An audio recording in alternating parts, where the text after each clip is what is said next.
एकाग्र हो जाए उसे ही ध्यान कहा है। और ध्यान से पहले धारणा बहुत जरूरी है।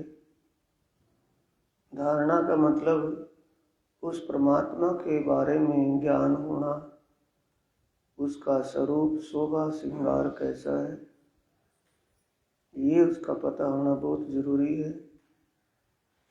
तो इसलिए धारणा के द्वारा आपका ध्यान एकाग्र होने लगे तो ध्यान बन गया, और ध्यान लंबे समय तक लगने लगे, आप उस ध्यान में मगन होने लगे, आपको उस ध्यान में बैठ करके अच्छा लगने लगे, तो फिर वो समाधि की स्थिति बदल जाती है, चितौनी बन जाती है। सबसे पहले सद्गुरु स्वरूप का ध्यान करना है। जिन आदि सद्गुरु ने हमें अपने इस ब्रह्म ज्ञान के प्रकाश से प्रकाशित किया, हमारे हृदय का भरम अज्ञान अंधकार मिटाकर हृदय में ज्ञान का प्रकाश करके उस परमात्मा की तरफ हमारा ध्यान लगवाया। ऐसे आदि सद्गुरु के स्वरूप का, उनके चरण कमल से शीश कमल तक की शोभा, उनके कितनी कसनी कितनी करनी रहनी, कैसे कैसे वो हमें इस ब्रह्म ज्ञान प्रकाश में सराबोर कर रहे हैं। तो उनके चरित्र, उनकी करनी रहनी, उनके स्वरूप का ध्यान करना है। बोलो श्री प्राणनाथ प्यारे की जय, सद्गुरु महाराज की।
सद्गुरु स्वरूप का ध्यान कर, ये दिल में भाव लेकर के अपनी सुरता अब घुम्मट शाही में, जहाँ धाम के धनी प्राण वल्लभ राज रसिक पिया प्राणनाथ साक्षात तय खाने में अखंड ध्यान में विराजमान है, और उनके तय खाने के ऊपर घुम्मट शाही में जो सिंहासन, सोने का सिंहासन, और उसमें जो शोभा पधराई गई है, उस शोभा का उनका ज्ञानमय स्वरूप है। ये वाणी ब्रह्मवाणी उनका ज्ञानमय स्वरूप, वांगमय स्वरूप, उसकी कैसे श्रृंगार शोभा है वाणी में, सिंहासन के अंदर, वो उसका ध्यान करें।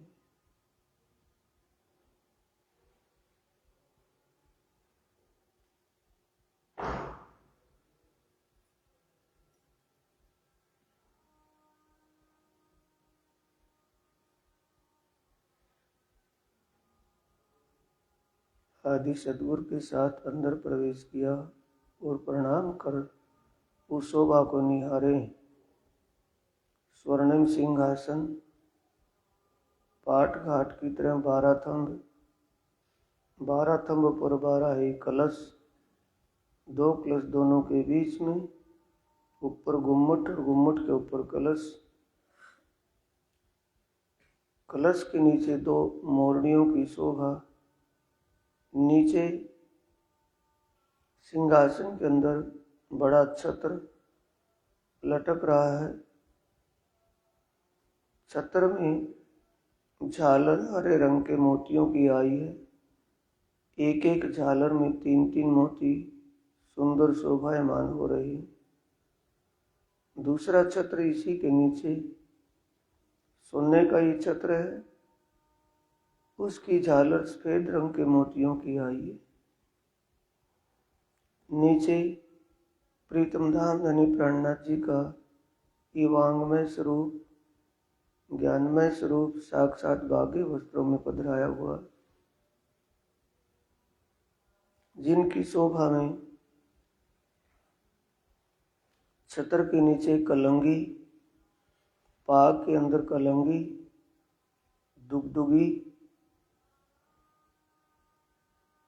पाग में दाईं तरफ दुगदुगी है जिसे तुर्रा कहते हैं, कानों में कर्णफूल, कंठ में कंठसरी और नीचे मोतियों के हार शोभायमान हो रहे हैं। प्रीतम धाम धनी की शोभा जो परमधाम मूल मिलावे में है, वही श्रृंगार शोभा गुम्मट और बंगला मंदिर में साक्षात वही शोभा है। परमधाम के मूल मिलावे और गुम्मट और बंगला साहिब की शोभा में कोई भी अंतर नहीं।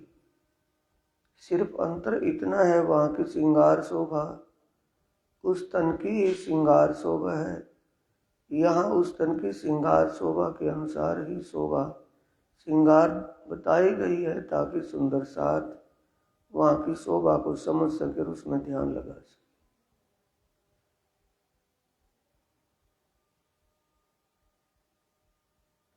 इस शोभा में ध्यान सुरता लगाते हुए अपने हृदय में इस शोभा को हृदयंगम कर अब धनी के चरणों में प्रार्थना करेंगे कि हे मेरी आत्मा के सच्चे मालिक पिया प्राणनाथ, हे मेरे आदि सद्गुरु महाराज,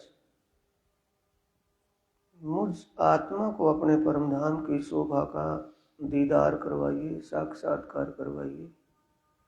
कृपा कीजिए धाम धनी, मुझे उस निज आनंद की अनुभूति करवाइए, उस आत्मीय आनंद का अनुभव एहसास करवाइए। मेरे धनी कृपा कीजिए। ये दिल में भाव, प्रार्थनी भाव लेकर के अब धनी आदि सद्गुरु के साथ इस भूलोक मृत्युलोक से ये भाव दिल में लेकर एहसास करना है कि मेरी आत्मा, मेरी सुरता मेरे आदि सद्गुरु के साथ आत्मीय श्रृंगार में यहाँ से परमधाम के लिए प्रस्थान कर रही है। परमधाम के विहंगम मार्ग में ऊपर अंतरिक्ष, चांद, सूर्य, सितारे, इसके परे एक परम आकाश जिसमें दिव्य एक अनेकों सूर्यों का तेज, अनेक चंद्रमाओं का तेज प्रकाश प्रकाशित हो रहा है। उसके आगे देवलोक में आप स्वर्गलोक, स्वर्गलोक में स्वर्ग की परियां पंख के द्वारा वहाँ के सुखों का रसपान कर रही हैं, मन चाहे सुख भोग रही हैं। उसके आगे सतलोक जिसमें तीनों भगवान अपने तीनों पुरियों में विराजमान हैं। इनकी शोभा का ध्यान अवलोकन करते हुए आगे अपनी सुरता को लेकर बढ़े। कि मेरे आदि सदगुरु आगे आगे चल रहे, मैं उनके पीछे पीछे आत्म श्रृंगार में। सदगुरु से संबंध हमारा आत्म का संबंध है, वो हमारे आत्म संबंध से ही हमारी आत्मा को अखंड परमधाम की तरफ लेकर चल रहे हैं। आगे अपने सुरता सुनने में 5 शक्तियां वास्तविक, अनवर्चनीय, उन्मनी, तुच्छा और शिव कल्याणी, यानी नारायण भगवान का ही प्रतिनिधि स्वरूप उन्मनी शक्ति सुनने में और महाशून्य में भगवान नारायण साक्षात विराजमान है। आदि नारायण, आदि पुरुष, सबल ब्रह्म, इसी को ही माना गया है कि आदि नारायण निराकार मंडल में विराजमान। इसके आगे निराकार मंडल से आगे बेहद मंडल आ गया। निराकार स्वप्न का संसार, स्वप्न का ब्रह्मांड था, क्षर ब्रह्मांड मिटने वाला, दुखों का ये ब्रह्मांड, इसके परे बेहद मंडल जिसमें अनंत सुख ही सुख है, दुख का नाम ही नहीं। इसी बेहद मंडल में जीवों को अखंड मुक्ति मिलेगी, जिससे वो जीव अखंड बेहद मंडल में जाकर दोबारा संसार में नहीं आएंगे, जन्म ही नहीं होगा। इस बेहद मंडल के दरवाजे पर रोधनी शक्ति अपने अस्त्र शस्त्र सहित वहां दरवाजे ड्योढ़े के ऊपर विराजमान है। जिसको तत्व ज्ञान, आत्मी ज्ञान नहीं होता, वो जीव अंदर प्रवेश ही नहीं कर पाता, वो नीचे ब्रह्मांड में, क्षर ब्रह्मांड में ही भटकता है। अब आत्मी ज्ञान हमारे आदि सदगुरु ने जो करवाया, आत्मी ज्ञान के बल से अपने आदि सदगुरु के पीछे पीछे अंदर प्रवेश कर लिया, तो प्रणव ब्रह्म रोधनी शक्ति, आगे सुमंगला शक्ति,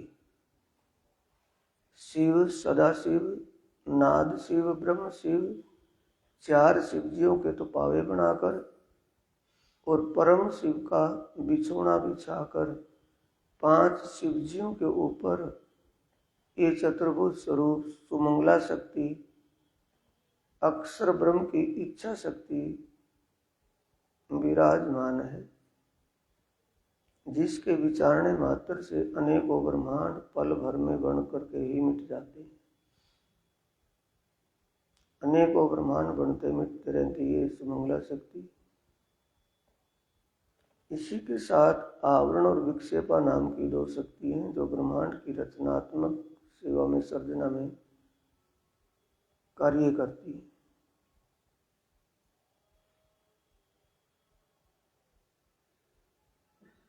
अब इसके आगे ध्यान अपनी सुरता आगे बढ़ाएं।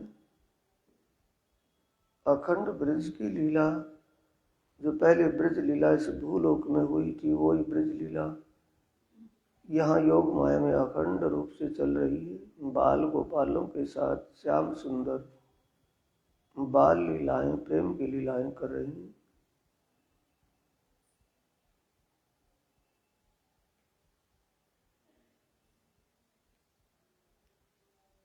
अब इसके आगे रास मंडल, रास की लीला, अखंड रास की लीला, जिसमें आज भी अखंड रास एक एक सखी और एक एक बांके बिहारी श्याम सुंदर लीला कर रहे हैं। ये हम ब्रह्मात्माओं की ही लीला है जो अखंड अब भी चल रही है। हमारी सुरता उसमें नहीं, हमारी सुरता इस ब्रह्मांड में फिर तीसरी बार सुंदर साथ के रूप में आई हुई है, सुंदर साथ के तनों में है। वहाँ लीला करके वापिस परमधाम लौट गई थी, फिर तीसरी बार खेल में आई हुई। लेकिन वो लीला हमारी ही है। उस लीला अखंड को वहाँ वो जीव जिन तनों में वो लीला कर रहे थे, वो जीव वहाँ अखंड मुक्ति को प्राप्त हुए।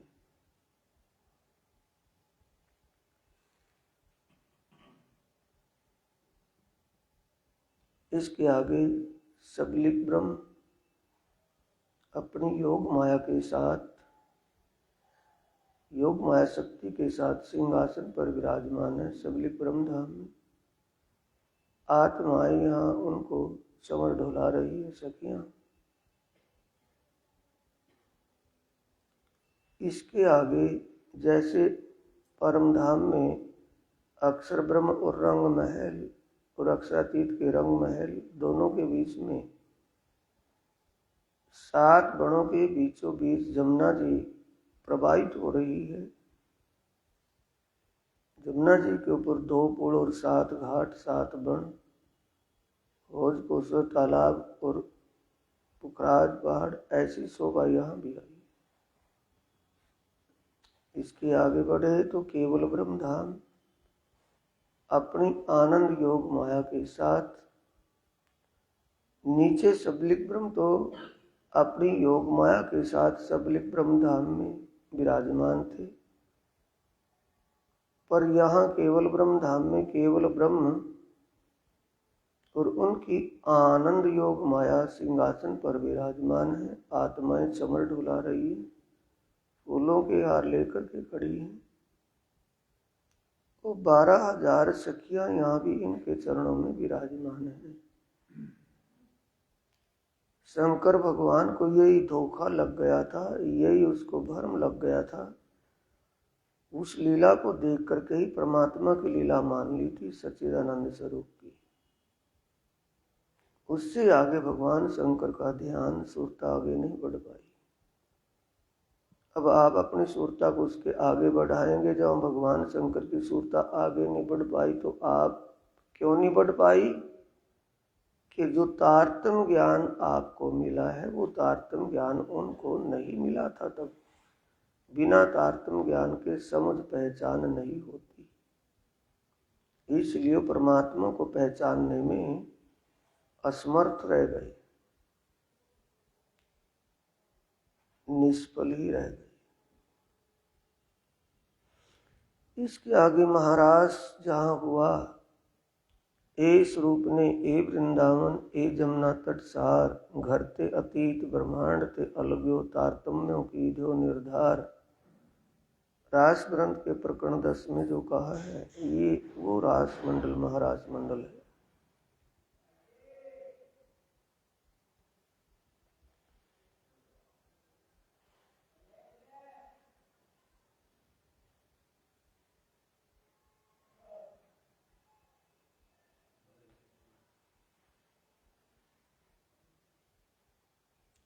अब इस रास मंडल से आगे अपनी सूरत आगे बढ़ाएंगे।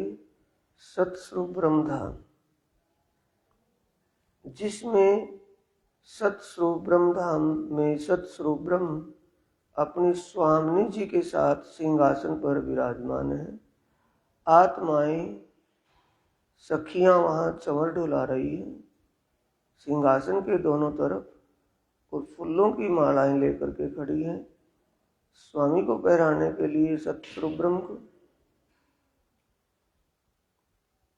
यहाँ जो हमारे तनों में जीव हैं, शरीर छूटने के बाद इन जीवों को अखंड मुक्ति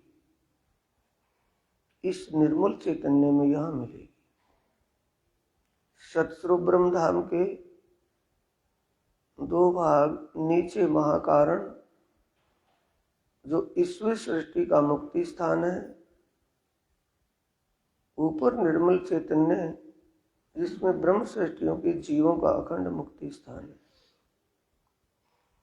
नंबर 1 और नंबर 2 का मुक्ति धाम बहिष्ठ, यहाँ सतस्वरूप ब्रह्मधाम। अब यहाँ तक बेहद मंडल पूरा हो गया। नीचे हद का ब्रह्मांड था, ये बेहद का ब्रह्मांड, हद पार बेहद है और बेहद पार अक्षर, अक्षर पार वतन जागिए इन घर। अब इसके पर अपने वतन परमधाम की तरफ आगे बढ़ेंगे, अपने सुरत आगे लगाएं। तो जैसे सतस्वरूप ब्रह्मधाम से आगे चले तो आगे बाग बगीचे वन उपवनों में रंग बिरंगे पेड़ जिनके फूलों और फलों की महक, सुगंध अपनी सुगंध को फैला रही। इन बगीचों के बीचों बीच रास्ते से आगे बढ़ते चले तो आगे दिव्य परमधाम, वो दिव्य ब्रह्मपुर परमधाम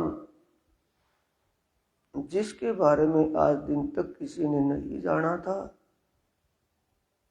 अब उस दिव्य परमधाम के 25 पक्ष की शोभा में अपना ध्यान निमग्न कीजिए।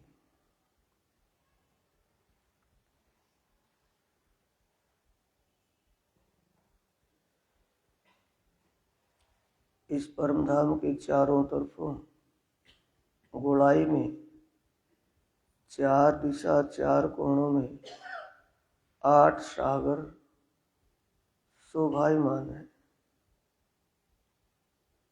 8 सागरों की पहाड़ पर अलग अलग रंग की मोहलातें आई और महल हवेलियां कितनी ऊंची हैं, जैसे ये फ्लैट होते हैं शहरों में, बड़े बड़े शहरों में ऊंचे ऊंचे फ्लैट, वैसी ही ऊंची ऊंची हवेलियां हैं, कई कई मंजिली।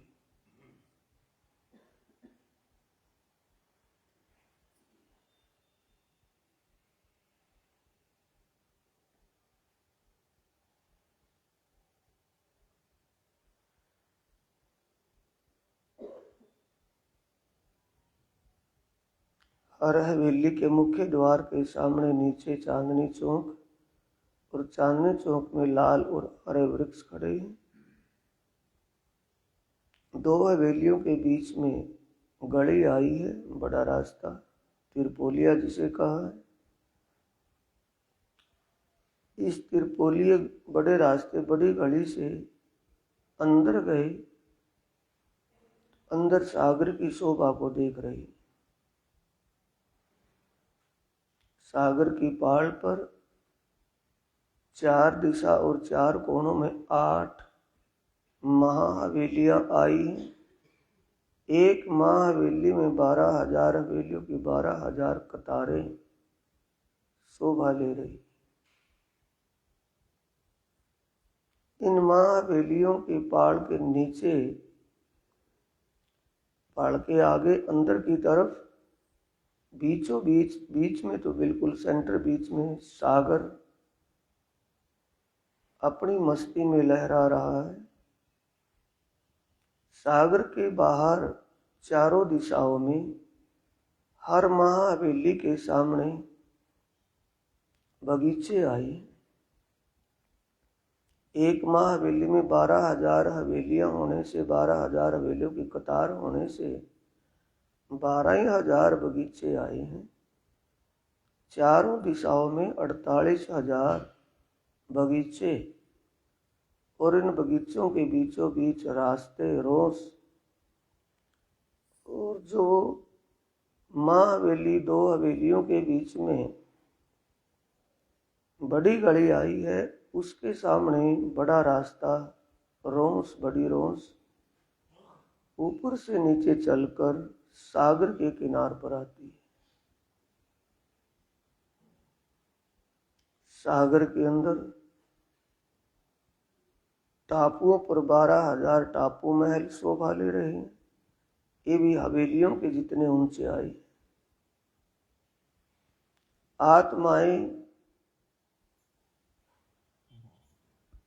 शुक्ल पक्ष में चांदनी रातों में इन 8 सागरों में सैर करने के लिए, रमण करने के लिए, यहाँ की लीलाओं का आनंद लेने के लिए आती हैं। एक सागर में एक दिन, दूसरे सागर में दूसरे दिन, 8 दिन, एकम पड़वा से अष्टमी तक यहाँ की लीलाओं में आती। अब इन सागरों से आगे बढ़े तो छोटी राम की 4 हार हवेलियां आई, जिसमें आत्माएं नवमी के दिन लीला करने के लिए आती हैं। 4 हार 32 पहल में गोड़ाई में, ये परमधाम गोड़ाई में आया है। 32 पहल में 32 भाग बने हैं, 32 पहल। एक 4 हवेलियों की गोड़ हवेलियों की 4 कतार आई है गोड़ाई में। हवेली चौरस है, गोड़ाई में 4 कतार आई हैं। एक एक पहल में 4 हवेली आने से 32 पहलों में 128 हवेलियां आई हैं। हर हवेली के चारों तरफों बहुत बड़ी बड़ी 1200 कोस की चौड़ी नहरें प्रवाहित हो रही हैं, बह रही हैं, चल रही है चारों तरफ। और चारों तरफों के चारों कोणों में पानी के कुंडों में, चैबच्चों में पानी के फुहारे चल रहे हैं। इन नहरों के आगे अंदर की तरफ बगीचे, 4 दिशाओं में 4 बगीचों में लाल हरे वृक्ष चांदनी चौक, और 4 कोणों में बगीचे, 8 बगीचे हर हवेली के चारों तरफ आए हैं। बिल्कुल बीच में एक भूम ऊंचे चबूतरे पर ये 4 हार की हवेली मां हवेली आई है।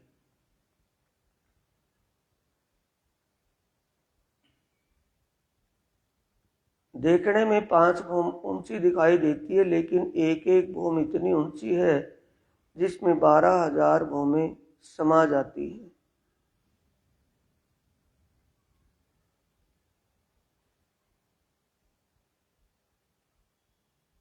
नवमी के दिन यहाँ आत्माएं आती हैं।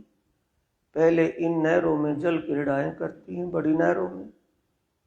फिर बाग बगीचों में पशु पक्षियों से मिलती हैं, बातचीत होती है उनसे, अपने खेल करतब नाच कूद करके वो आत्माओं को हंसाते हैं, खुश करते हैं। आत्माओं को फूलों के हार पहराते हैं और फूल देते हैं, मेवा मिष्ठान खुआते हैं। फिर आत्मा इस हवेली के अंदर प्रवेश करती हैं, हवेली की गलियों में घूमती फिरती हैं। फिर ऊपरली मंजिल में ऊपर जाकर के शाम के वक्त फल फूल आदि वहाँ के फल या मिठाई आरोप करके रास की लीला चलती है 9 बजे तक। उसके बाद आत्माएं वापिस रंगमहल में, रंग प्रवाली मंदिर में विश्राम करने के लिए चली जाती है।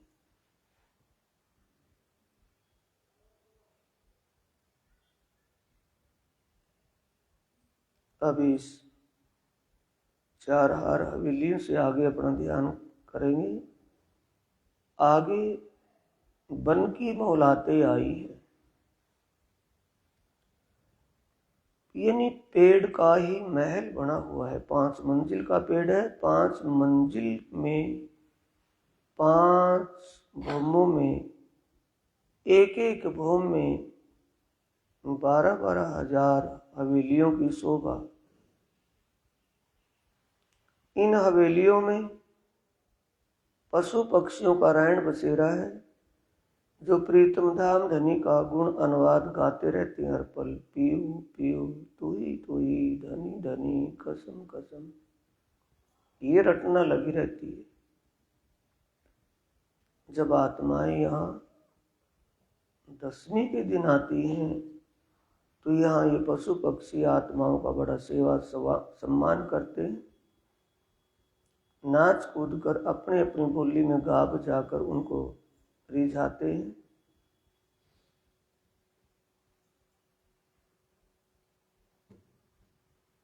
पांच भूमों में 5 नगर बसे हुए हैं, ऐसा लगता है। अलग अलग नस्ल के पशु पक्षी इन भूमों में रहते, इन मंजिलों में। अब इसके आगे महावन, मधुवन, बड़ा वन, ये महावनों की हार आई है जिसमें माणिक पहाड़ की शोभा आई है।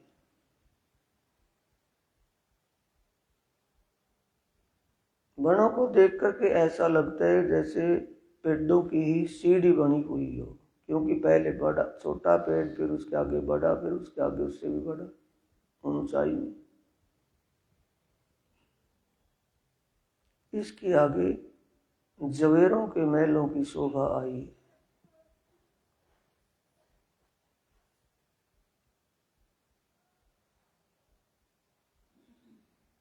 द्वादशी के दिन आत्माएं शुक्ल पक्ष के टाइम चांदनी रातों में यहाँ जवेरों के महलों में 3 बजे आती हैं और रात के 9 बजे तक यहीं पर खेल क्रीड़ाएं करती हैं। जवेरों के महल हीरे के महल हैं, पारदर्शी हैं, हीरे में आर पार का दिखाई देता है। ऐसा लगता है जैसे शीशे का मंदिर सामने हो।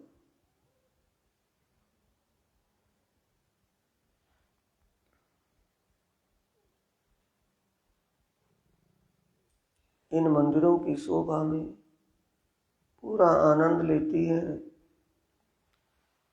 नीचे पानी का पाइप बीच में से ऊपर गया है, जिससे ऊपर के कुंड से नहरें उतरी हैं और नहरों का पानी चारों तरफ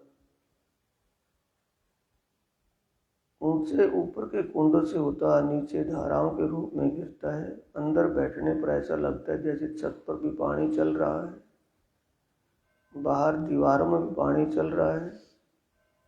बाहर जो पशु पक्षी खेल कर्तव्य करते हैं वो साफ दिखाई देते हैं बाहर अंदर बैठे बैठे। अंदर जहाँ आत्माएं बैठती हैं चबूतरे के ऊपर कुर्सी और सिंहासन पर, वह आत्माएं उस चबूतरे पर जहाँ बैठती हैं, चबूतरे के बीच में पानी का कुंड है जिसमें से पानी का पाइप ऊपर गया है प्रभु छत तक,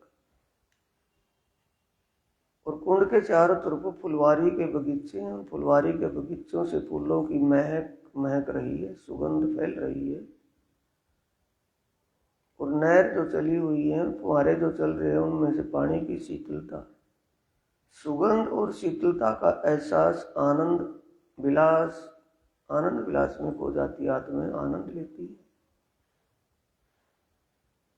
अब इसके आगे तिरोदशी के दिन 24 आंच के महल पर आत्माएं आती। अब 24 आंच के महल से 14 के दिन आत्माएं हौज कोसर तालाब में आकर के क्रीड़ाएं करती हैं। हौज कोसर के टापू महल पर हौज कोसर की पाल या पाल के नीचे मोहलात या हिंडोलों में झूलती हैं। अब इसके आगे सुंदर साथ जी जमुना जी अक्षर ब्रह्म का रंग महल, जैसे धाम धनी अक्षरातीत का रंग महल है, सेम वैसा ही रंग महल सुंदर शोभा ले रहा है। इसके आगे जमुना जी के उत्तर दिशा में कील का पुल और दक्षिण में भटका पुल, दोनों पुलों के बीच में 7 घाट और 7 वन शोभायमान है। केल पुल और बट पुल कहने के लिए पुल है, लेकिन ये 5 मंजिल की ऊंची मोहलात है। 5 मंजिलों में हिंडोले झूल रहे हैं और 5 मंजिलों में हर प्रकार की सामग्री आत्माओं की जरूरत के लिए सब सामग्रियां रखी हैं, सब वस्तुएं रखी हैं जो आत्मा को जरूरत होती है वहीं से ले लेती है।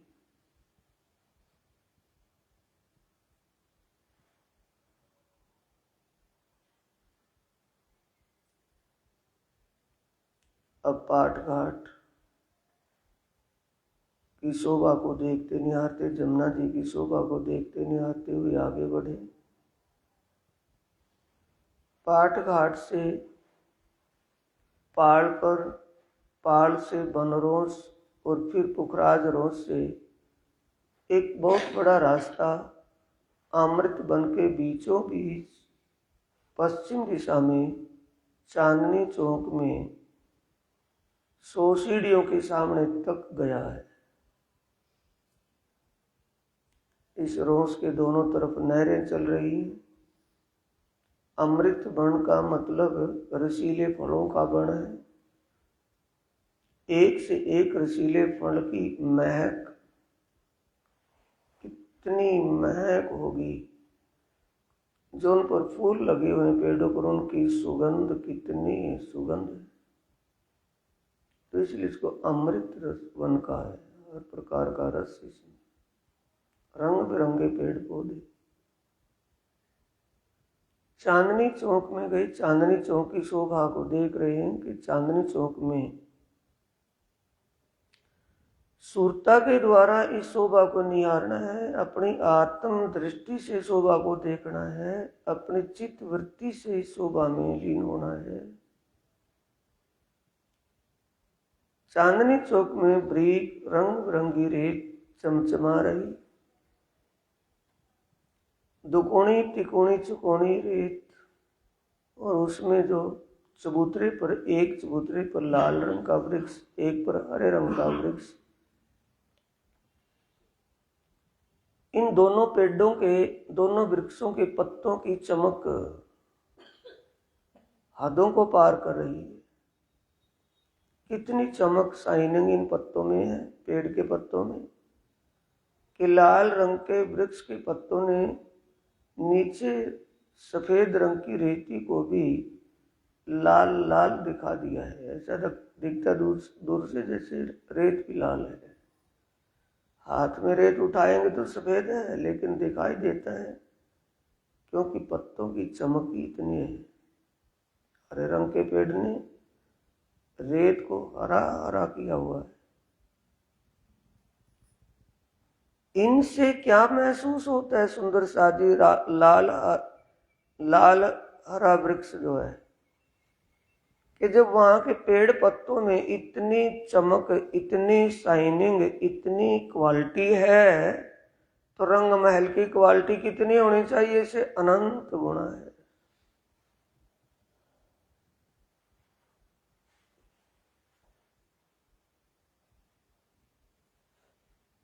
कम ज्यादा परम धाम में नहीं, लेकिन ये एहसास होता है जब वहां के पत्ते में इतनी चमक, तो हवेलियों में तो चमक अवश्य ही है।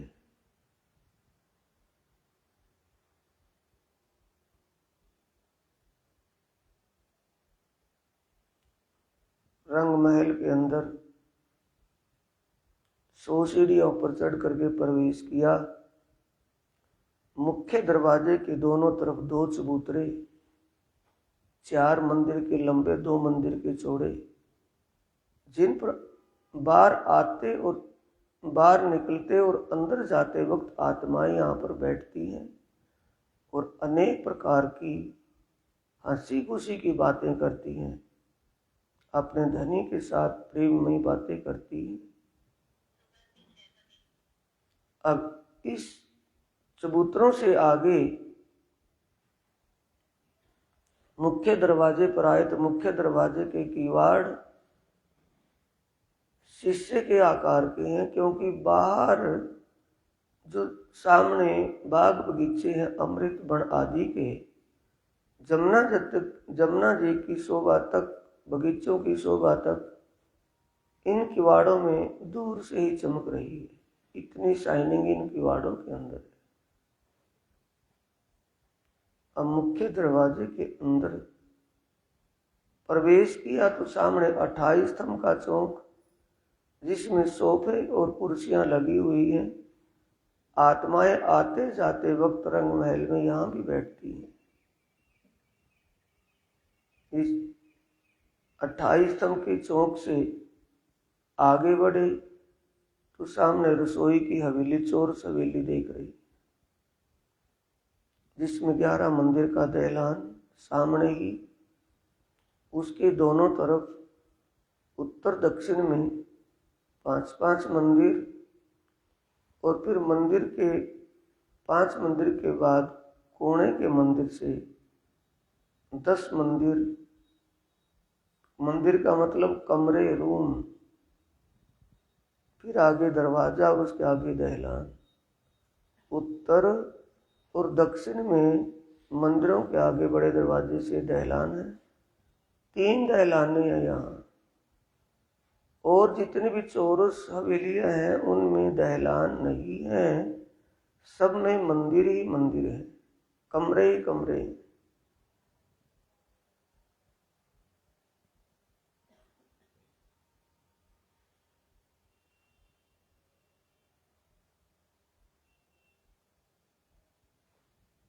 बीच में कमर भर ऊंचा चबूतरा जिस पर आत्माएं शाम के वक्त जब बाग बगीचों वन कोनों से कृष्ण पक्ष में 6 बजे वापिस लौटती है तो यहाँ आकर के भोजन लीला करती है। दोपहर के वक्त आत्माएं यहाँ की इन दहलानों में भोजन प्रसाद आरोगती हैं, भोजन प्रसाद की लीला करती हैं। और शाम के वक्त इस चौरस हवेली, रसोई की हवेली, ये चौरस हवेली, इसके बीच में जो चबूतरा है इस पर भोजन लीला होती है। अब यहाँ से अपनी सुरता को आगे लेकर के चले। ये पहली चौरस हवेली थी, आगे ऐसी चौरस 3 हवेलियां और पार करेंगे।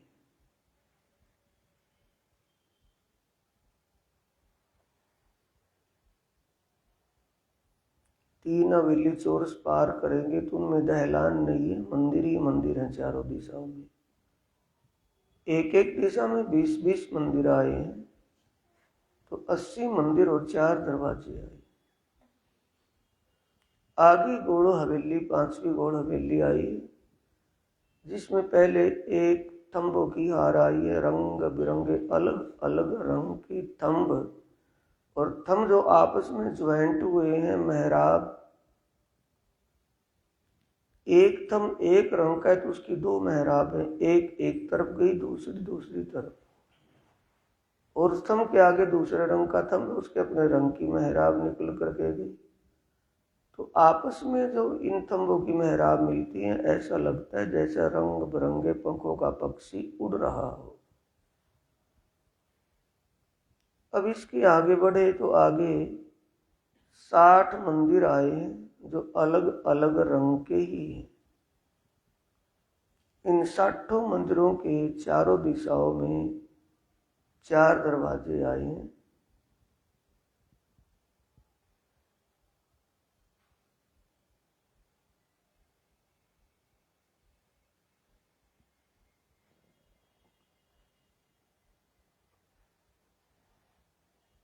इस हवेलियों से आगे बढ़े तो फिर थंबों की हार जैसे पहले आई थी वैसे ही, और इस गौड़ हवेली के बीच में कमर भर ऊंचा चबूतरा जिसके किनार पर 64 थंब अलग अलग रंग के शोभायमान हो रहे।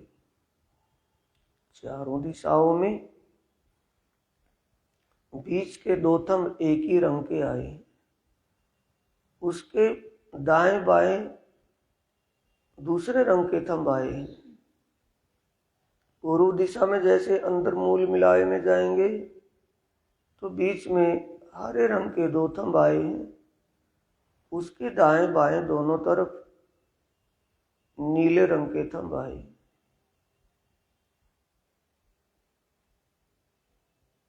अब पश्चिम दिशा में इसके उल्ट है, बीच में नीले रंग के थंब आए हैं और बराबर में हरे रंग के थंब आए।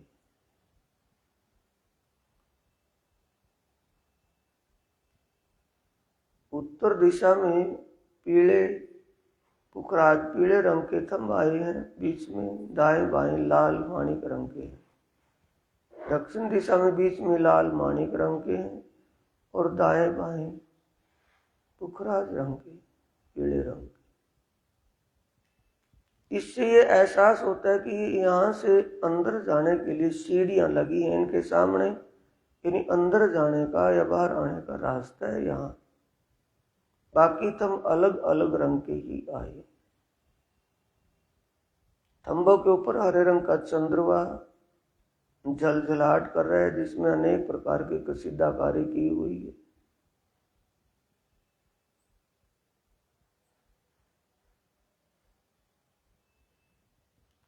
चंद्रवे से अनेक रंगों की तरंगे निकल करके नीचे गिलम की तरफ आती हैं और नीचे लाल रंग की गिलम बिछी हुई है, जिसमें से गिलम में से अनेक रंगों के नग जो जड़े हुए हैं, उनमें से अनेक रंगों की तरंग ऊपर सीलिंग सामयाने चंद्रवे की तरफ जाती है। तो आपस में जब तरंग टकराती है तो एक विशेष रंग इंद्रधनुष की तरह बन जाता है।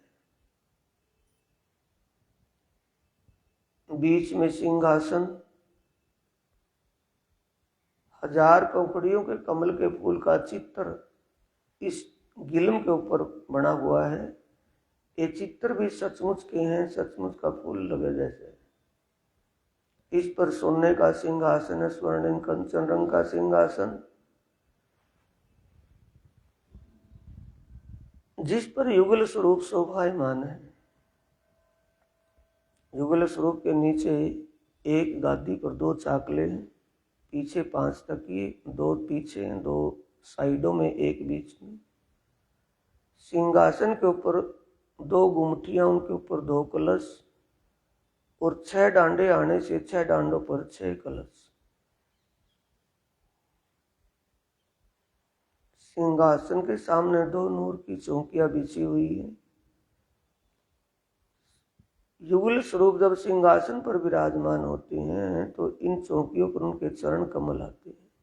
तो देख रहे हैं श्यामा जी महारानी धामधनी के बाईं तरफ बैठी हैं, उनके दोनों चरण कमल नूर की चौकी पर सुशोभित हो रहे हैं, शोभायमान। राज्य का चरण कमल, एक चरण कमल, बायां चरण कमल नूर की चौकी पर है और दायां चरण बाएं चरण की जांघ पर आया है। अब इन दोनों स्वरूपों के चरणों में चित्त लगाएं। 2 स्वरूप चित्त में लीजिए, फिर आत्म को दीजिए, आत्म से न्यारे न कीजिए अधिचिन, फिर कीजिए दर्शन। यहाँ के लिए कहा। राज्य महाराज जी के चरण कमल कितने सुकोमल, कितने सॉफ्ट मुलायम हैं। एक छोटा सा जन्मदात बच्चा, नवजात बच्चा है, उसके चरण, हाथ, पांव, बदन कितना कोमल है। उससे तो अनंत गुणा, बेहिसाब गुणे कोमल है। कितना गोर वर्ण है, उसमें शाइनिंग है गोरे में, काला पीला नहीं, सफेद नहीं, गोर वर्ण में शाइनिंग। और नीचे पांव के तलवे लालिमा लिए हुए हैं। चरण कमल की तलियों में लालिमा में जो रेखाएं हैं चरणों में होती हैं, ब्रिक ब्रिक रेखाएं अलग से ही दिखाई देती हैं कि उनमें लालिमा गाढ़ेपन में आई है।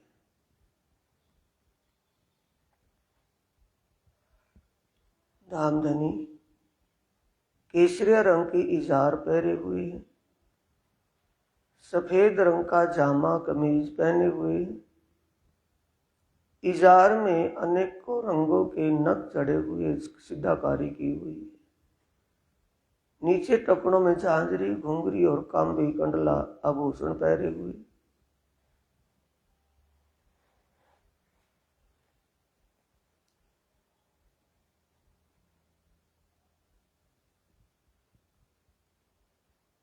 धामधनी के जामे में, जो जामे का मतलब शेरवानी जो पहरी हुई है, घुटनों तक नीचे तक आई है, घुटनों से नीचे तक आई है। उसके बॉर्डर पर कई रंग के मोतियों की जरी जड़ी हुई है और बहुत ही सुंदर बॉर्डर बना हुआ है।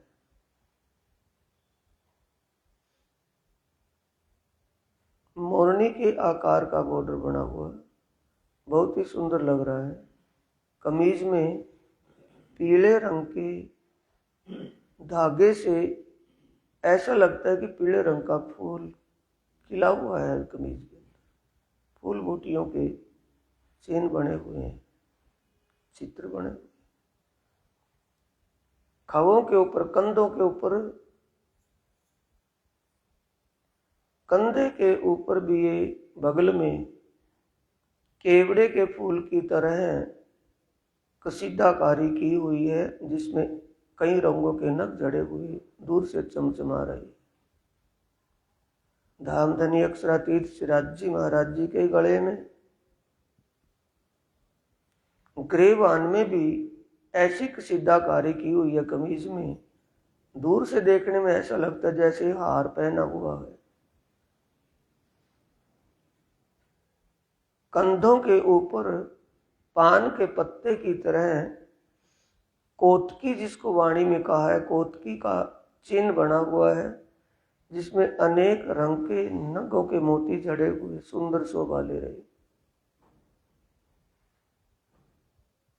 धामधनी के कमर में कमरबंद पटुका तोतियाई रंग का बंधा हुआ है, जिसके पल्ले और किनारी पर अनेक रंग के मोतियों की जरी, किनार पर फूलों की बेल की आकृति जैसे सचमुच की बेल है,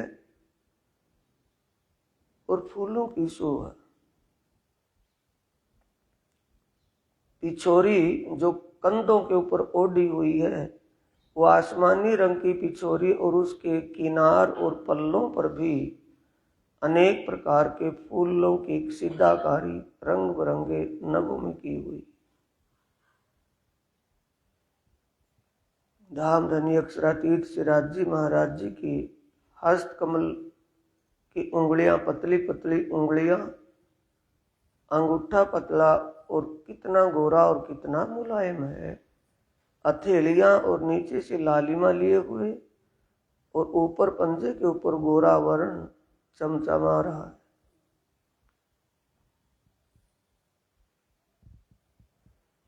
सभी उंगलियों में अंगूठियां पहनी हुई हैं, अलग अलग रंग के नग जड़े हुए हैं। अब पहुंचे के ऊपर कड़ा और पहुंची पहरी हुई है, बाजू में बाजूबंद चेतनता को धारण की हुई है। बाजूबंद के फूल फुम्मक लटक रहे हैं 5 रंग के, वो तो शोभा की हदों को ही पार कर रही है, इतने सुंदर लग रहे। इन धामधनी की श्रृंगार शोभा को जहां से भी देखें, दूसरे उससे भी बढ़ करके दिखाई देती है, लेकिन होती एक ही जैसी।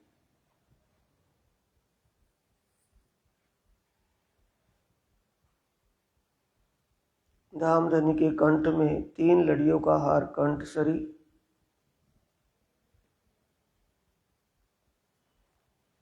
इस कंठसरी का लोकेट, उसके नीचे दूसरा हार माणिक रंग का आया है, उसके आगे हार हीरे का हार आया है, फिर उसके आगे 5 हरे रंग का हार, उसके आगे नीले रंग का हार, उसके आगे लसनिया का हार।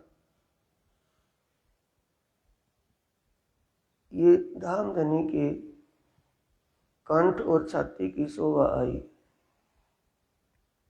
धामधनी के कानों में सुंदर कर्णफूल, घुंघरूले बाल कंधों पर लटके हुए, सुंदर शोभा लिए हुए, बिल्कुल ऐसे काली श्याम रंग के बाल, काले गोरे रंग में काले बाल पीछे, घुंघरूले बाल कंधों पर आए, बहुत ही सुंदर लग रहे।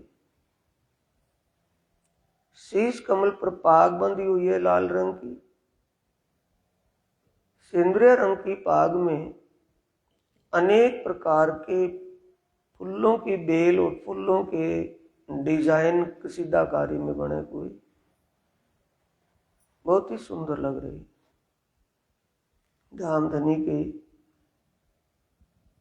उस पाग में दुगदुगी में कलंगी, दुगदुगी में लाल माणिक रंग का नग बहुत ही सुंदर बीच में जड़ा हुआ, और उसके दाएं बाएं चारों तरफों और रंगों के नग सुंदर शोभा ले रहे। पगड़ी में जो तुर्रा छूटा हुआ है दाईं तरफ, उसको भी दुगदुगी कहा है। उसमें भी लाल रंग के माणिक, लाल रंग के मोती जड़ने से उसकी लालिमा और भी ज्यादा बढ़ गई। मोतियों की लड़ पूरी पगड़ी पर घूम करके आई है, जो दाईं तरफ कान के ऊपर उसकी झालर लटक रही।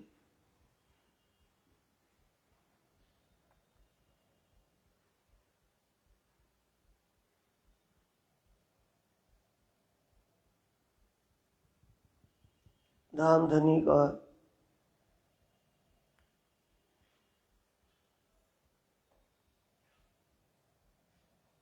मुखमंडल, ठुड्डी, ठुड्डी के ऊपर त्रिकुट, 3 कोणों के होठ, त्रिकुंडे कहा है वाणी में। होठ दोनों त्रिकुंडे ऊपर नाक तक गए हैं। होठ की शोभा अलग, नीचे की अलग, और बीच में दोनों होठों के बीच में थोड़ी थोड़ी मंद मंद मुस्कुराहट। नाक में लाल रंग का मोती बेसर में लटक रहा है। शीश कमल पर, मस्तक पर लाल रंग का तिलक।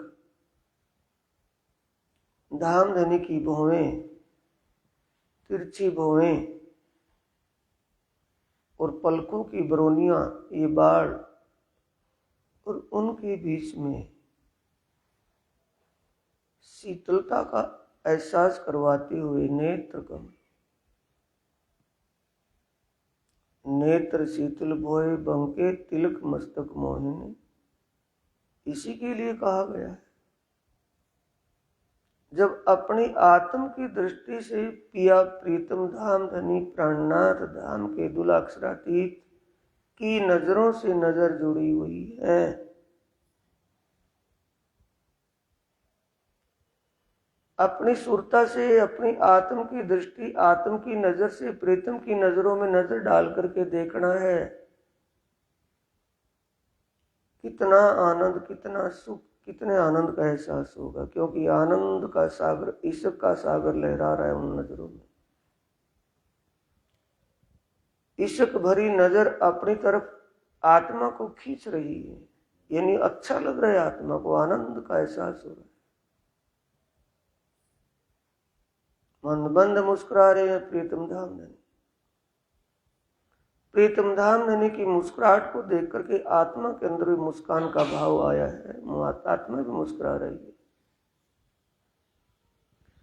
इसी को श्रृंगार ग्रंथ की चौपाई में कहा है कि रू नैनो हक दीदार कर, रू मुख हक सो बोल, रू कानो हक बात सुन, ए पटरू का खोल।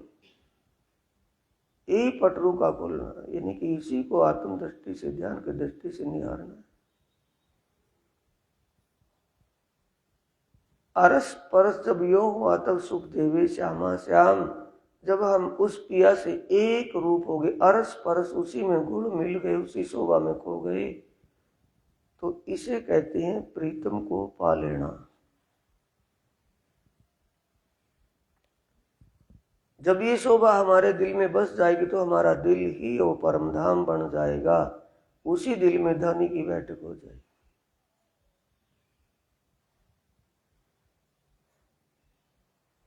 पिया प्राणनाथ धामधनी अक्षरातीत राजी महाराज के बाईं तरफ श्यामा जी महारानी, जो एक आनंद का सागर है, इश्क का सागर है, प्रीतम की हृदय स्वरूपा है। कितनी सुंदर गौरवर्ण शोभा। ये दोनों चरण कमल नौर की चौकी पर आए हैं। दोनों चरण कमलों में कितना गोरापन, कितनी शाइनिंग चमक ऊपर है, और लाल तली, लाल एडियां, मेरे जीव के यही जीन। ये चौपाई में इन्हीं चरणों के लिए कहा जाता है। श्यामा जी महारानी का सौंदर्य जिसका कोई वर्णन नहीं किया जा सकता, पर सुंदर साथ के दिमाग में बैठ जाए, उनकी ध्यान में वो चीज बैठ जाए जिससे उनकी सुरता वहां लग जाए, इसलिए धामधनी ने थोड़ा कहा है। चरण कमलों में, अंगूठों में, अंगूठियों में अनवट पहने हुए हैं, अंगूठों में जिनमें हीरे की आरसी लगी हुई है। आरसी पारदर्शी होने से उसमें सारा श्रृंगार दिखता रहता है श्यामा जी का।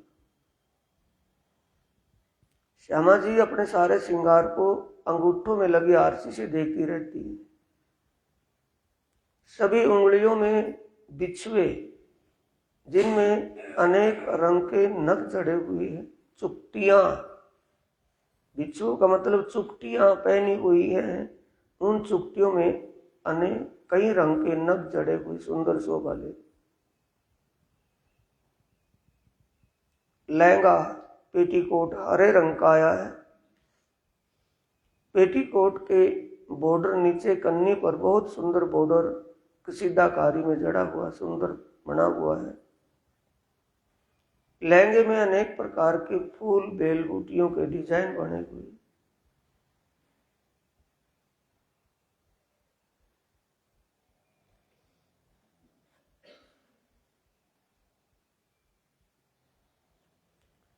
श्याम रंग की ब्लाउज पहने हुए, जिसमें शाइनिंग बैंगनी कलर की दिखाई दे रही। हाथ बाजू की होने से इसकी हाथ बाजू कोणियों तक कई प्रकार के कसीदाकारी डिजाइन मोतियों की बनी। कंठ में, गले में भी, ग्रेवान में भी बनी हुई है और किनारी पर भी नीचे। सेंदुरिया रंग की साड़ी पहनी हुई है। साड़ी का जो बॉर्डर है इतना कड़क रूप से बना हुआ है, जैसे एक प्रेस करके उस पर बहुत ही प्रेस खड़ी करके लहंगे के रूप में दिखाई दे रही है। देखने कहने में तो साड़ी है, देखने में साड़ी है, लेकिन आकृति कैसी बनी हुई है जैसे एक लहंगा पहना हुआ हो। साड़ी का पल्ला शीश कमल से ऊपर से होता हुआ नीचे कमरबंद जो तगड़ी पहनी हुई है कमर में, उसके नीचे दबा हुआ है पल्ला। नीचे पांव में झांझरी, घुंघरी, कांबी और कंडला आभूषण पहरे हुए। हस्त कमल में पतली पतली उंगलियां हस्त कमल की, जिनमें अनेकों रंग की हल्के वाली अंगूठी जो मुद्रिका होती है वो पहरी हुई है। बाएं हाथ के अंगूठे में सोने की अंगूठी और दाएं हाथ के अंगूठे में सोने की अंगूठी में हीरे की आरसी लगी हुई है, जिसमें श्यामा जी महारानी अपने मुखमंडल की शोभा को देखती रहती है।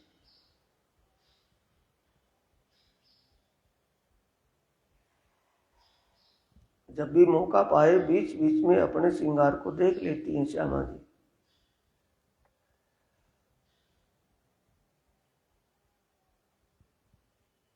पहुंचे में पुचांगला पहना हुआ है ऊपर।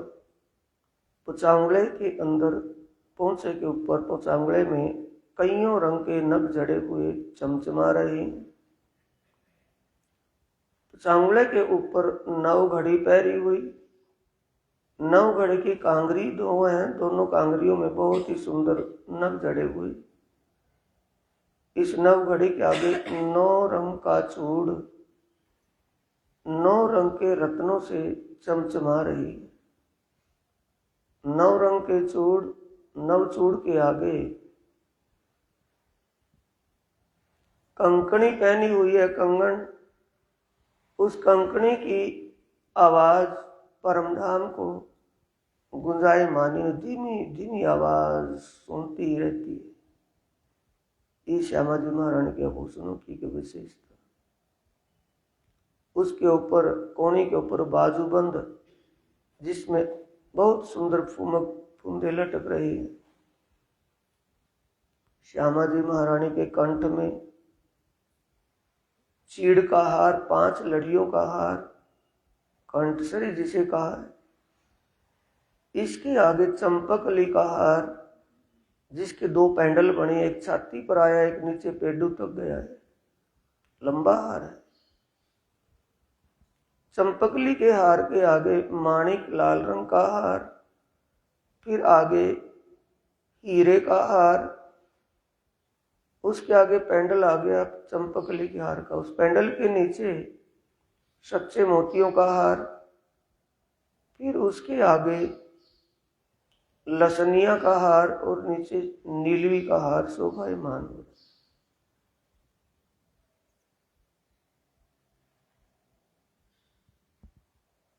इस श्यामा जी के नाक में नथ और बेसर में सफेद रंग का मोती, राज्य के बेसर में लाल रंग का मोती था, लाल होठों में, और उस लाल रंग के मोती में जब एक रूपता बनती है तब उस मोती की चमक और भी ज्यादा बढ़ जाती है पिया के होठों की लालिमा से। ऐसे ही यहाँ होता है, श्यामा जी महारानी के लाल और लाल लाल होठ और होठों की लालिमा सफेद रंग के मोती को भी लाल लाल दिखा रही है, मोती का रंग लाल लाल दिख रहा है।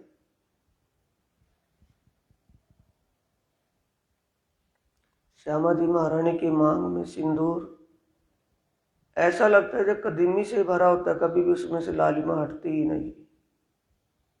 मांग पट्टियों में मोतियों की लड़ें जड़ी हुई और मांग के आगे, बालों के आगे, मत्थे पर स्वर्ण पट्टिका पहनी हुई है। स्वर्ण पट्टिका जौ के दाने जैसे सोने के नग जड़े हुए हैं और मांग के बिल्कुल सीध में पानड़ी का आभूषण लगा जड़ा हुआ है, बिल्कुल पान जैसा लगता है मांग के सामने। बहुत ही सुंदर शोभा बनी। मत्थे पर तिलक टिक्का लटक रहा है, नीचे भौं के ऊपर मत्थे पर बिंदी, नाक में नथ, बेसर, कानों में पानड़ी, कानों के अंदर पान के पत्ते के अनुसार पानड़ी का आभूषण, उस पानड़ी के आभूषण के नीचे झाबे जिसको झालर कहा है, उस झालर में कई रंग के नगों के मोती झलझलाहट कर रहे हैं गालों के ऊपर। श्यामा जी की गोरे वर्ण की गोरी गोरी गालों पर उन रंग की जब छाया पड़ती है तो इंद्रधनुष की तरह कंपन सा होने लगता है आपस में एक दूसरे रंग। श्यामा जी की भौहें तिरछी आई है, नुकीले नैन हैं और पलकों की बरौनियों में के बीच में जो पुतलियां आंख की आई हैं उसमें सफेद में श्याम रंग की पुतली और उसके बीच में स्वर्णिम आभा लिए हुए बीच का तारा बहुत ही सुंदर शोभा ले रहा है। जैसे वो आत्माएं जब धनी और प्रीतम ये श्यामा जी की जब नजरों से नजर जोड़ती हैं तो वहां से नजर हटाने के लिए मन ही नहीं होता, क्योंकि अथाह सागर का रूप है वो, इश्क का सागर है वो, आनंद का सागर है।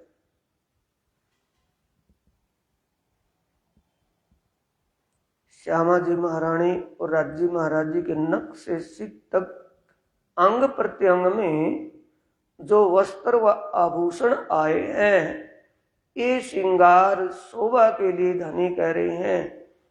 फेर फेर स्वरूप जो निरीखिए वस्त्र भूषण श्रृंगार, ये कह रहे श्रृंगार ग्रंथ प्रकरण 4। परिक्रमा ग्रंथ में भी यही कह रहे हैं प्रकरण 4। ये दोनों प्रकरणों में, परिक्रमा ग्रंथ के प्रकरण 4 सूरत इश्क पैदा होने की और श्रृंगार ग्रंथ का प्रकरण 4 फरमोशी से जागने का उद्यम जिसमें बताया गया, आत्म फरमोशी से जागने का।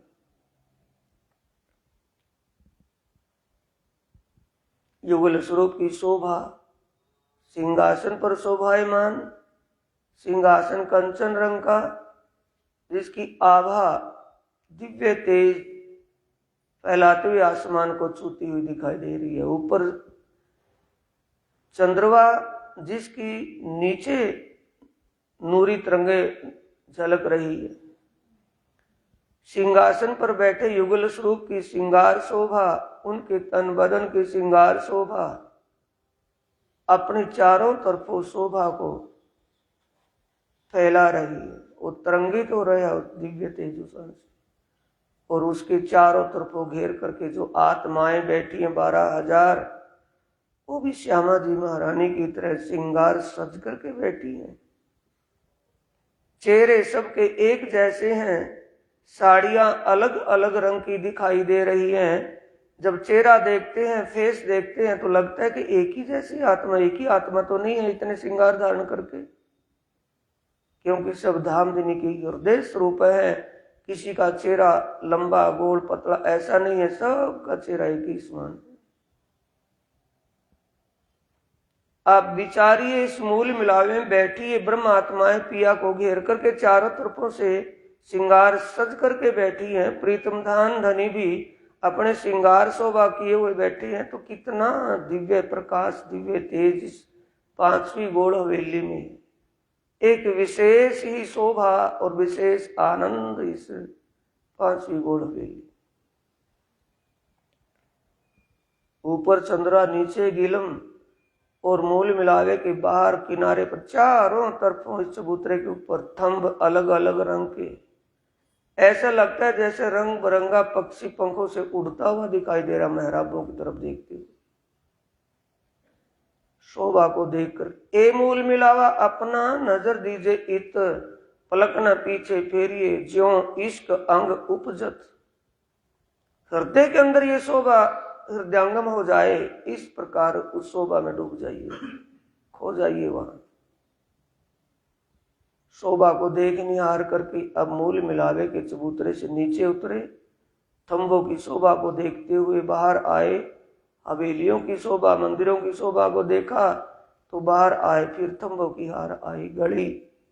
गली को पार करके फिर चौरस हवेली में, 3 चौरस हवेलियों में दहलान नहीं है। चौथी चौरस हवेली में, रसोई की हवेली में ही दहलान, 3 दहलान दिखाई दिए। अब यहाँ से 28 स्तंभ के चौक से होते हुए 100 सीढ़ियां उतर के मुख्य द्वार से नीचे 100 सीढ़ियां उतर के चांदनी चौक में, और चांदनी चौक में वही शोभा, 2 वृक्ष, लाल और हरा वृक्ष। उत्तर दिशा में लाल रंग का वृक्ष, दक्षिण में हरे रंग का वृक्ष, जिनके पत्तों की चकाचौंध ने रेत को भी अपने रंग में रंग रखा है। अमृत बन के बीचों बीच रोज से अब पाट घाट पर, पाट घाट की शोभा को देख निहार करके अब अमृत वन से जामू वन, नारंगी और बट वन की शोभा को देखते निहारते बट पुल पर। जब बट पुल पर आए तो बट के पुल के दोनों तरफ 2 बड़के पेड़ 5 मंजिल ऊंचे, जिनके 5 मंजिलों में हिंडोले झूल रहे हैं। 5 मंजिलों में पक्षी बैठे हैं, अपनी अपनी बोली में धनी का गुणगान गा रहे हैं। आमने सामने नजर करके देखा तो केल पुल और बट पुल दोनों की शोभा एक ही जैसी देख रही है। जमुना जी की पार पर 7 घाट और उनकी देवरियां, रत्न जड़ित किनारा जमुना जी का, कितनी सुंदर शोभा। जमुना जी की पाल पर बड़े बन के जो वृक्ष आए हैं, उनकी डालियां जमुना जी के ऊपर तक गई हैं, जिनकी परछाई जमुना जी में पड़ी है। तो ऐसा लगता है जब जमुना जी का जलवा बहता है तो जैसे एक नीचे ब्रह्मांड दूसरा बन गया हो, दूसरा ब्रह्मांड नीचे डोल रहा है। ये शोभा देख निहार करके अब आइए आगे कुंज निकुंज बनों से होते हुए अक्षर ब्रह्म के रंग महल के सामने। रंग महल की शोभा को देखते आगे बढ़े तो जवेरों के, हीरों के महल, जवेरातों के महल, हीरे के महलों को देखते हुए महावनों से होते हुए वन की मौलातें, फिर वन की मौलातों को देखते निहारते हुए छोटी राम की 4 हार हवेलियां। ये 4 हार हवेलियों को देखते निहारते हुए बड़ी राम महावेलियां और सागरों की शोभा, सागरों के बीच में टापू महलों की शोभा। अब बड़ी रांग से दहलान के द्वारा बाहर निकले तो सामने बेहद मंडल के जो बाग बगीचे, वन उपवन, उनके रंग बिरंगे पेड़, जिनके फल और फूलों की महक सुगंध चारों तरफ फैल रही।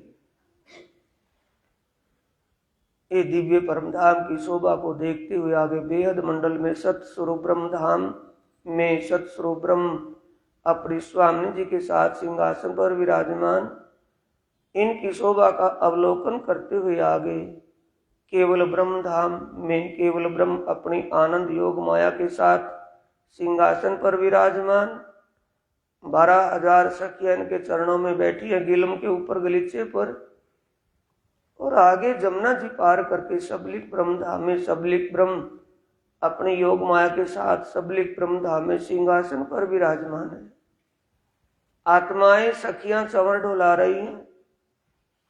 इसके आगे अखंड रास की शोभा, एक एक श्याम एक एक सखी रास लीला में मग्न है। अब इसके आगे अखंड ब्रज लीला बाल गोपालों के साथ श्याम सुंदर बाल लीलाएं कर रही। इसके आगे सुमंगला शक्ति 5 शिवजियों के ऊपर शिव सदाशिव नाद शिव ब्रह्म शिव 4 शिवजियों के पावे और परम शिव का बिछोना बिछा करके ऊपर बैठी है। इसी के विचारने से ब्रह्मांड बनते हैं और मिटते हैं। अब इसके आगे रोधनी शक्ति प्रणव ब्रह्म, ये अव्याकृत अक्षर ब्रह्म का अस्थूल स्वरूप अव्याकृत और अव्याकृत का अस्थूल ये प्रणव ब्रह्म और इसका ही 2 स्वरूप, एक ज्ञानमय स्वरूप ज्ञान शक्ति गायत्री और एक अज्ञानमय स्वरूप रोधनी शक्ति को देखते निहारते हुए नीचे हद के ब्रह्मांड में आए। क्षर ब्रह्मांड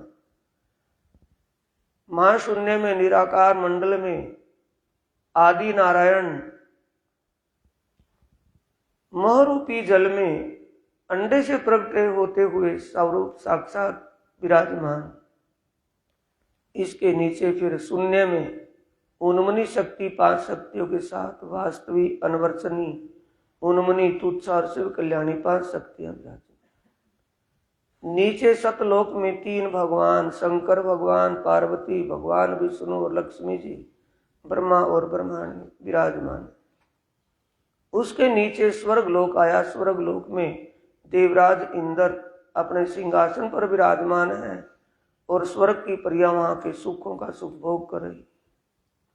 फिर स्वर्ग से अपने इसी मृतलोक भूलोक में दरगाह मुकद्दस मुक्ति धाम गुम्मट साहिब जागनी रास का मूल मिलावा गुम्मट साहिब में आए।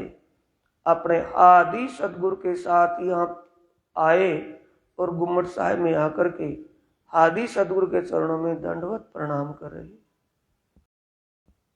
ये आदि सदगुरु के स्वरूप के चरणों में प्रणाम करते हुए अपना ध्यान लगाया था और आदि सदगुरु के चरणों में ही ध्यान लगाते उनकी शोभा को निहारते देखते हुए यहीं अपना ध्यान खोलना है। बोलो श्री प्राणनाथ प्यारे की जय, श्री सदगुरु महाराज की जय। प्रणाम।